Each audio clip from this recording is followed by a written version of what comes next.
E aí galera, beleza? Tranquilo? Suave? Eu sou o professor Irlan, seja bem-vindo ao meu canal e vamos embora, meu irmão. Vamos estudar a história. Na aula de hoje nós vamos falar sobre o primeiro reinado aqui na história do Brasil. Vamos falar um pouco sobre a história do Brasil e vamos focar mais nessa questão do Brasil imperial, o Brasil independente, o Brasil logo após a sua independência. Então vamos focar nessa questão do primeiro reinado brasileiro. O período imperial, o Brasil Império, ele é dividido aí em 3 partes, para ficar mais didático, para a gente entender melhor. Divide-se primeiro no primeiro reinado, onde nós vamos ver aí o reinado de Dom Pedro I. Logo após, o período regencial, que é um período onde vamos ver a transição do primeiro reinado para o segundo reinado, e lógico, o segundo reinado, que vem aí com Dom Pedro II, que é o período mais longo do período do Brasil Imperial. Beleza? Mas hoje nós vamos focar um pouco sobre o primeiro reinado, o reinado de Dom Pedro I. Antes disso, pessoal, preste bem atenção, porque a independência do Brasil, ela acontece não de uma maneira que muitos dizem ser pacífica, apenas política e tudo mais. Ela teve a sua característica mais política, ela teve uma característica mais pacífica, mas não foi pacífica em si. Tiveram algumas guerras, algumas batalhas que aconteceram aqui dentro do nosso território brasileiro para expulsar aqueles que eram fiéis a Portugal. Alguns portugueses que estavam aqui no Brasil, eles permaneceram aqui no Brasil, justamente com aquela ideia de que o Brasil era colônia, então eles tinham que ficar aqui.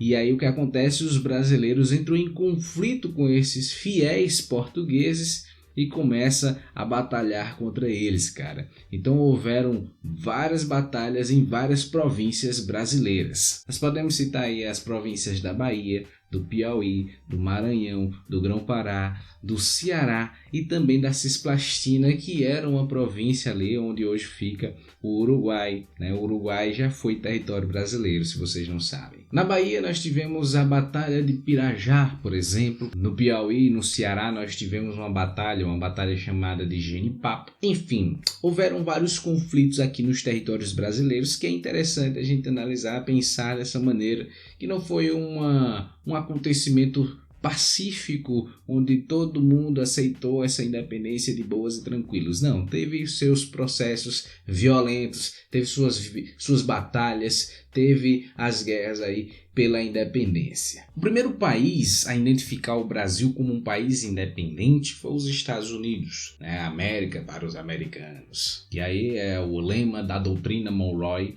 que é a doutrina do presidente lá chamado James Monroe. E aí eles tinham esse interesse na emancipação política, na independência política do Brasil, porque a América é para os americanos, Agora os americanos eram eles, tá ligado, E não nós. Mas claro que nós, como brasileiros, fazemos parte da América e por isso somos americanos também, meu querido. Logo após os Estados Unidos foi Portugal que, concedeu assim reconheceu a independência do Brasil, mas para reconhecer a independência do Brasil, a soberania brasileira, ele exigiu ao Dom Pedro I, ao cara que ia governar o Brasil, ele exigiu 2 milhões de libras para tornar o Brasil independente. Libras esterlinas, que eram uma moeda inglesa, uma moeda que era utilizada na Inglaterra. O que é que o Brasil fez? Pegou emprestado com a Inglaterra esses 2 milhões de libras esterlinas e deu para Portugal, e Portugal identificou ele como um país independente. Mas parte desse dinheiro nem saiu da Inglaterra, bicho. Sabe por quê? Porque os portugueses deviam tanto à Inglaterra que parte desse dinheiro ficou mesmo na Inglaterra, tá ligado, doido? Então Portugal quitou um pouco da sua dívida ali com os ingleses, com esse dinheiro emprestado, dado aí pelos brasileiros. Então ficou lá na Inglaterra mesmo esses 2 milhões de libras. Então, colocando em números, Portugal reconheceu o Brasil como um país independente em 1825 e logo após a Inglaterra reconhece o Brasil como um país independente em 1827. Mas para a Inglaterra, que era a maior potência mundial daquela época e tal, então a Inglaterra reconhecendo o Brasil como um país independente, o Brasil era reconhecido no mundo inteiro como um país independente, um país soberano. Mas para isso ela exigiu algumas coisas, se liga. A renovação do Tratado do Comércio e Navegação por mais 15 anos, onde aí os ingleses teriam mais prioridade nos portos brasileiros, onde tinham mais ou menos aí uns 15% de impostos e tal, aquela coisa toda. Então era meio que dar mais privilégios ao comércio entre ingleses e brasileiros. Eles exigiram a extinção do tráfico de escravizados africanos. Eles deram um prazo de 3 anos para acabar com esse tráfico de escravizados da África. Bom, agora independente de Portugal, o que é que o Brasil vai fazer? Procurar fazer as suas próprias leis, colocar ordem, lei nas coisas, meu irmão, para cá, colocar as coisas tudo em ordem, tá certo? Então, o Brasil, independente de Portugal, começa a organizar assim a sua Constituição. E aí, em maio de 1823, é montada uma Assembleia Constituinte, onde eles vão debater, os deputados e senadores ali vão debater sobre essa Constituição. E aí, depois de vários debates intensos, apresentaram um documento, uma Constituição para o Dom Pedro I. Mas só que essa Constituição limitava os poderes de Dom Pedro I. Proibia, por exemplo, o Dom Pedro I de dissolver a Câmara dos Deputados. Dom Pedro I, ele era um cara muito autoritário. Ele não era um cara que saiu de Portugal para governar qualquer coisa. Ele é o português que vai governar o Brasil, é o português que tornou o Brasil independente. O Brasil é meio estranho, né, bicho? Porque aqui as coisas são tudo contrário, as coisas tudo louca, meu irmão. A Haulis preta é branca, o belo é feio, e o cara que trouxe a independência do Brasil não é um brasileiro, foi um português, tá ligado, né, doido? Então o que acontece? Ele reagiu muito mal a essa Constituição que limitava os seus poderes. E aí começou então a aparecer diferenças entre o imperador, que era o Dom Pedro I, e os deputados. Aí, bicho, os deputados ficaram no prédio ali da Assembleia, debatendo, discutindo ali numa agonia danada, doido, porque havia essa tensão entre o imperador e os interesses deles e os deputados, seus próprios interesses. E aí, meu irmão, essa batalha, assim, essa disputa de narrativas e tudo mais, isso gerou o que a gente vai chamar de Noite da Agonia, onde passaram uma noite inteira debatendo sobre esse assunto aí. Na manhã seguinte, Dom Pedro I, abusado, já de saco cheio dessa situação que acontece, ele manda seus soldados prender aqueles deputados tudinho. Prende esses cabras safados, vão limitar meus poderes, eu não quero que limite meus poderes, prende esses caras e bola pra frente, meu irmão. Aí os deputados, por exemplo, uns dois bem famosos aí, o José Bonifácio e o seu irmão Antônio Carlos, aí eles foram expulsos, eles foram um dos primeiros ali a organizar essa Constituição brasileira, e eles foram expulsos do Brasil, doido. E aí o fechamento da Assembleia trouxe um descontentamento danado no país, galera. A galera pensou assim, o povo começou a olhar para Dom Pedro I como um autoritário, bicho, porque a coisa ficou feia ali, ficou uma situação meio braba. Dom Pedro I, indiferente, nem aí, o que é que ele faz? Toma uma outra medida autoritária. Ele a galera nomeia 10 homens lá, 10 pessoas de sua confiança para fazer a Constituição de acordo com seus próprios interesses. E essa Constituição tinha um prazo de ficar pronta aí por 40 dias. E ele deu um prazo de 40 dias para essa Constituição ficar pronta. E é exatamente isso. Ela ficou pronta aí em 40 dias, essa Constituição Imperial. Aí foi a primeira Constituição do Brasil feita, a primeira Constituição, a Constituição Imperial, que durou aí do 25 de março de 1824 até o 15 de novembro de 1889. Então a primeira Constituição do Brasil foi outorgada em 25 de março de 1824. Essa Constituição ela mantinha a monarquia hereditária, ou seja, o cargo de rei passava de pai para filho. Por exemplo, se o Dom Pedro I morresse, quem ia governar o Brasil seria o filho de Dom Pedro I, o Dom Pedro II, e por aí vai. E criava aí 4 poderes na Constituição. Nós temos aí o executivo, o legislativo, o judiciário, e ele criou um outro poder chamado de moderado. O executivo, né, era exercido pelo imperador e os ministros do imperador, né, os seus secretários, os ministros dele e tal, que iam ajudar ele a governar ali o Brasil. O legislativo, né, organizado aí pelos deputados e senadores, onde eles iam ali debater sobre as leis, organizar as leis, discutir, aprovar as leis e por aí vai. O cargo de deputado ele era ocupado por 4 anos, já o de senador era vitalício, era para a vida toda, doido. E aí o poder judiciário, né, o poder judiciário dos magistrados, dos juízes, exercido aí pelos tribunais, pelos juízes. A função desses caras é aplicar a lei, colocar a lei em prática, doido. Então, os juízes, né, os magistrados do Supremo Tribunal, né, ele era nomeado pelo imperador. O imperador ia lá e dizia, ó, fulano de tal, fulano de cicrano, esses vão ser os magistrados, os juízes do Supremo Tribunal. E o poder moderador? O que era esse poder moderador? Se liga, doido. Esse poder era exclusivamente do imperador. Ele poderia nomear, demitir qualquer um dos seus ministros e qualquer um dos presidentes das províncias, que seriam mais ou menos os governadores dos estados do Brasil hoje, né? Então, cada província tinha um presidente e ele nomeava, demitia, ele fazia o que ele quisesse. Ele poderia dissolver a Câmara dos Deputados tranquilamente com esse poder moderador. Ele poderia nomear os senadores. Ele poderia aposentar um juiz e colocar um outro juiz no lugar. Ele poderia perdoar a sentença de qualquer réu que estivesse ali sendo julgado por qualquer crime. Se ele achasse que o cara ele não é culpado, então ele mesmo pode chegar lá no tribunal e dizer, esse fulano de tal aí tá livre, né? Fulano de tal aí inocente, pode liberar o cara porque quem tá mandando aqui é o imperador e eu tenho esse poder moderador, então eu faço o que eu quiser, tá ligado? Então o poder moderador, ele meio que poderia interferir em qualquer um desses 3, né, poderes. Poder executivo, no legislativo e no judiciário. Então o poder moderador era meio que um disfarce do absolutismo dentro dessa Constituição Imperial. Todo esse autoritarismo aí de Dom Pedro I, ele foi criticado no Brasil inteiro, cara.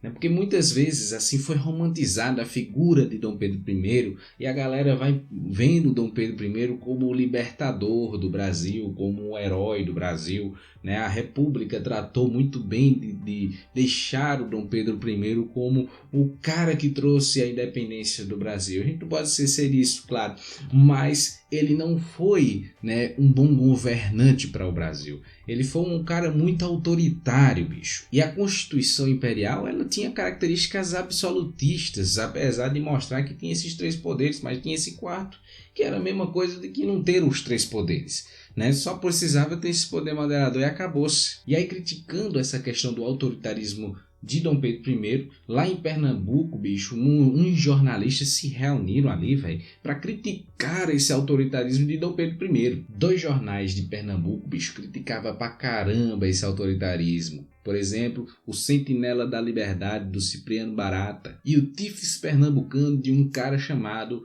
Frei Canecas, que vocês já ouviram falar de Frei Caneca alguma vez na vida de vocês. Esses 2 jornais, bicho, faziam oposição contra Dom Pedro I, esse autoritarismo dele, doido. O Frei Caneca, ele dizia o seguinte: o poder moderador é a chave mestra da opressão da nação brasileira. E aí, além disso, bicho, juntava o seguinte, uma crise econômica muito forte ali no Nordeste, justamente pela queda dos preços do açúcar, do algodão e tal. E isso fez com que houvesse uma crise financeira ali no Nordeste e isso causou ainda mais descontentamento com Dom Pedro I. E ao mesmo tempo, né, que é reflexo dessa crise econômica lá no Nordeste, os preços dos aluguéis, os preços dos alimentos, da alimentação, ficou muito oscilante, né? A inflação ali ficou muito louca, meu irmão. E isso flagelava, bicho. Isso aí metia o cacete, né? Deixava a galera pobre, mais pobre ainda, mais triste ainda. E aí, nesse clima muito tenso, Dom Pedro I, ele viu,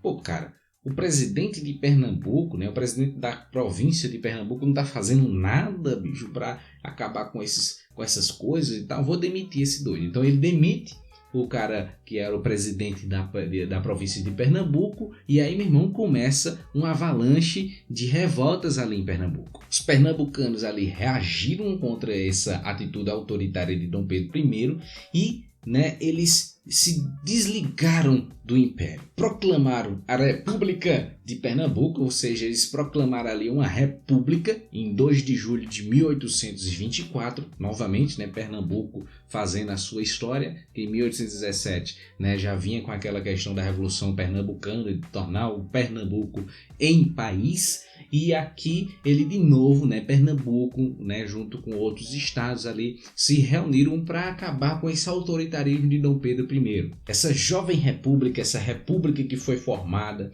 certo, separada ali do Império Brasileiro, ela foi apoiada aí por jovens políticos, por pessoas que eram políticas ali, tanto de Alagoas, Paraíba, Ceará, do Rio Grande do Norte também. E essa república, ela ficou conhecida como a Confederação do Equador. Aí essa confederação, ela teve participação de vários grupos sociais, não foi, né, como a Revolução Pernambucana de 1817, que teve participação apenas da elite brasileira, né, apenas ali da elite, da igreja e tudo mais, mas aqui teve participação de vários outros grupos sociais, de várias outras classes, por exemplo, né, os camponeses, comerciantes, homens, mulheres também ajudaram ali com essa confederação do Equador. E também alguns escravizados participaram dessa revolução, né, dessa revolta aí contra o Dom Pedro I. Alguns líderes nessa confederação do Equador defendiam o fim da escravidão, por exemplo, Frei Caneca, mas a maioria da galera que participava ali da confederação,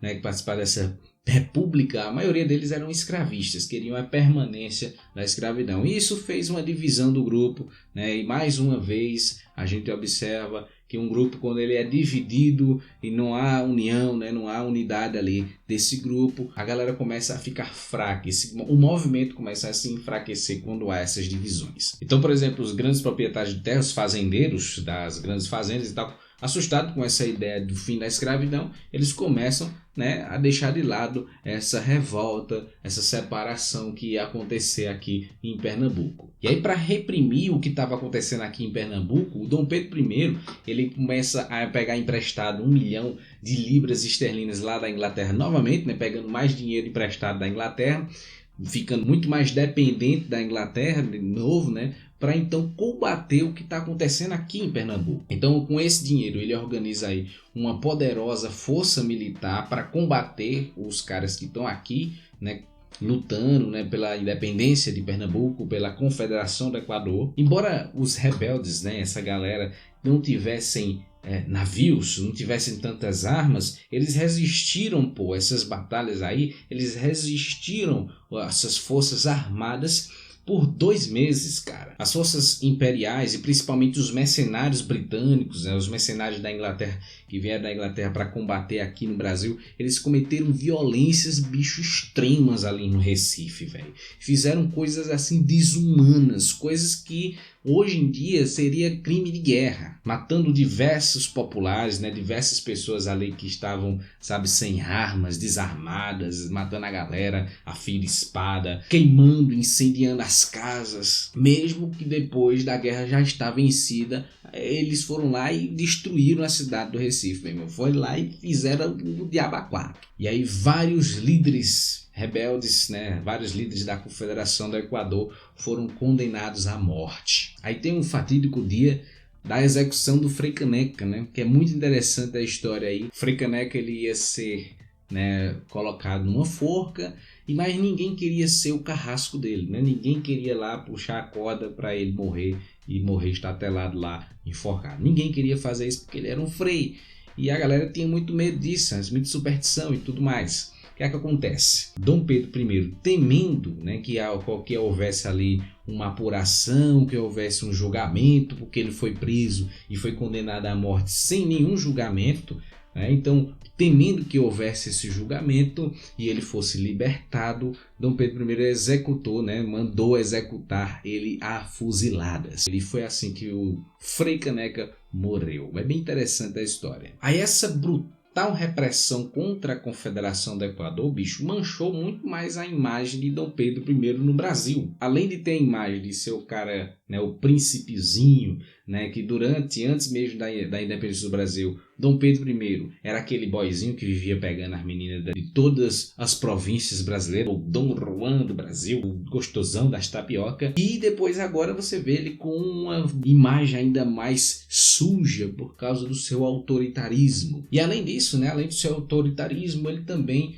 mostrava ser incompetente para resolver os problemas que estavam surgindo, as crises que estavam aparecendo. Ano após ano, né, ele governando ali o Brasil como imperador, a balança comercial no Brasil sempre mostrava-se negativa, ou seja, o valor que era gasto em importações era maior do que o valor gasto, né, recebido das exportações. Então, para meio que, né, amenizar essas despesas e tal, ele pedia mais dinheiro emprestado e emitia mais papel moeda, bicho. Isso fazendo com que a inflação aumentasse ainda mais e a crise financeira crescesse muito mais, bicho. Por exemplo, uma outra questão que tornou o Dom Pedro I ainda mais impopular, vamos dizer assim, foi a questão da Cisplatina. A Cisplatina, ela era uma província que foi anexada por Dom João VI, né, aqui no Brasil.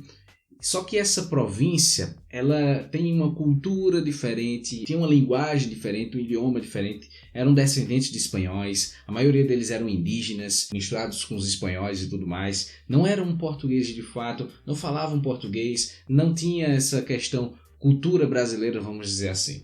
Então, a questão da Cisplatina foi uma coisa bem interessante, porque como eles eram um povo diferente, eles tinham uma cultura diferente, eles queriam se libertar do Brasil. E sua luta pela independência, vamos dizer assim, pela separação, a Cisplatina aí teve apoio da Argentina, que tinha também interesse ali na região dessa Cisplatina, que, né, hoje a Cisplatina é o Uruguai. E aí, com a ajuda dos argentinos, essa região, né, essa província se torna independente do Brasil, ela se separa do Brasil, né, numa guerra, há uma guerra ali entre brasileiros e os cisplatinos, e eles formam um país onde hoje, né, eu já falei, né, conhecido como Uruguai. E essa guerra, para impedir essa separação da Cisplatina, bicho, aumentou ainda mais a impopularidade de Dom Pedro I, bicho. Dom Pedro I estava lascado com a imagem dele totalmente ferrada. E aí o que acontece? Em 1826, o pai dele, Dom João VI, morreu.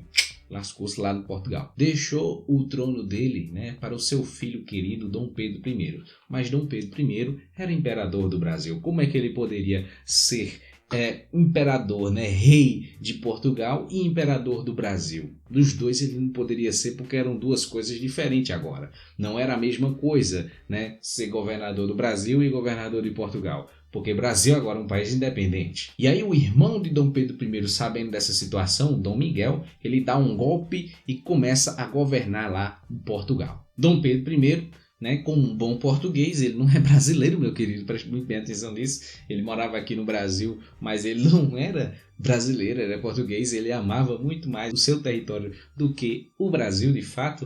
O que é que acontece? Ele, reagindo a esse golpe, ele vai até Portugal e vai lutar pelo trono português. E aí os políticos brasileiros, deputados, senadores, começam a acusar Dom Pedro I de estar interessado mais nos planos políticos de Portugal do que nos planos políticos do Brasil. E é justamente isso, o cara é português, então ele vai estar interessado em quem? Nos brasileiros ou na sua terra? Nos brasileiros, que era um povo que, sabe, era distante dele, que estava criticando ele pra caramba, que ele não estava conseguindo se contornar a situação, ou ele vai para sua terrinha natal, para o seu lugar de fato e lá governar? Qual é que a situação mais provável de Dom Pedro I? Ele ia para lá, para Portugal, e foi para lá, para Portugal, lutar pelo trono português, aumentando ainda mais a impopularidade de Dom Pedro I. Então as críticas sobre Dom Pedro I começavam a circular o Brasil inteiro, bicho. E um dos seus críticos mais ferrenhos, um cara chamado Líbero Badaró, era um jornalista muito, né, ferrenho, que estava pegado em Dom Pedro I, acabou sendo assassinado lá em São Paulo em 1830, velho. A morte desse cara que criticava pra caramba o Dom Pedro I foi atribuída àqueles que eram simpatizantes ao Dom Pedro I. E tudo isso, meu irmão, gerou vários protestos no Brasil. E aí Dom Pedro I, para contornar essa situação, ele começou a visitar várias províncias brasileiras para, né, ver se a sua imagem ficasse menos manchada. Mas toda essa viagem, toda essa loucura aí foi em vão, meu irmão. Em Minas Gerais, ele foi recebido por protestos. Os sinos das igrejas mineiras, eles começaram a tocar de uma cerimônia fúnebre, né, para mostrar que ali foi assassinado, né, um jornalista que criticava o Dom Pedro I. Aí na volta dessas viagens que ele fez pelas várias províncias brasileiras, ele vai para o Rio de Janeiro, né, capital, e ele é recebido lá pelos comerciantes por uma grande festa, com várias fogueiras, com muita alimentação, né, com muita festa e tudo mais. Aí essa recepção calorosa, bicho, que houve ali no Rio de Janeiro, aconteceu o quê? Muitos brasileiros começaram a meter o cacete em vários portugueses que haviam ali, né, nessa festa, em vários comerciantes, que a maioria desses comerciantes que apoiavam Dom Pedro I eram portugueses, né? Eles vinham de Portugal e moravam no Brasil. Aí começaram, bicho, várias brigas de rua, meu irmão, de cacete mesmo, né, nas ruas ali do Rio de Janeiro, entre 12 de março a 15 de março de 1831. A essas brigas, bicho, tal, essas bagaceiras que estavam acontecendo ali, né, ficou conhecido como a Noite das Garrafadas. Aí, para amenizar a coisa, o Dom Pedro I ele formou um ministério ali só com políticos da oposição para ver se o negócio diminuir, mas as críticas só aumentavam. E aí Dom Pedro I, vendo que a situação não estava melhorando, ele dissolveu esse ministério, né, esses ministérios formados pela oposição, e colocou seus amigos portugueses para serem, né, os seus ministros. O que é que acontece? A galera começa a criticar de novo Dom Pedro I e querem de novo aí a volta desse ministério, pelo menos formado por brasileiros. E aí, pressionado pela multidão, Dom Pedro I não aguenta a pressão. Dom Pedro I, vendo que tinha lá um trono esperando ele lá em Portugal, vendo que a situação aqui estava insustentável, não estava conseguindo segurar a coisa, ele vai embora, meu irmão, abdica do poder e deixa lá o seu filho com 5 anos de idade para governar o Brasil. Em 7 de abril de 1831, ele dá adeus ao Brasil e volta para Portugal. Mas, como eu disse, né, o menino tinha 5 anos de idade. Como é que um menino de 5 anos de idade, o Pedro de Alcântara, futuro Dom Pedro II, como é que ele pode governar o Brasil com 5 anos de idade? Por isso que nós vamos ver depois nos próximos vídeos o período regencial dessa história do Brasil imperial. Tranquilo, galera? Suave? E aí, gostaram do vídeo? Se vocês gostaram, deixem um like aí, por favor. E se vocês gostaram, é claro, se quiserem, compartilhem ele aí, tá bom? Tranquilo? Suave? Então, até a próxima, pessoal. Espero que tenham gostado. Valeu. Falou.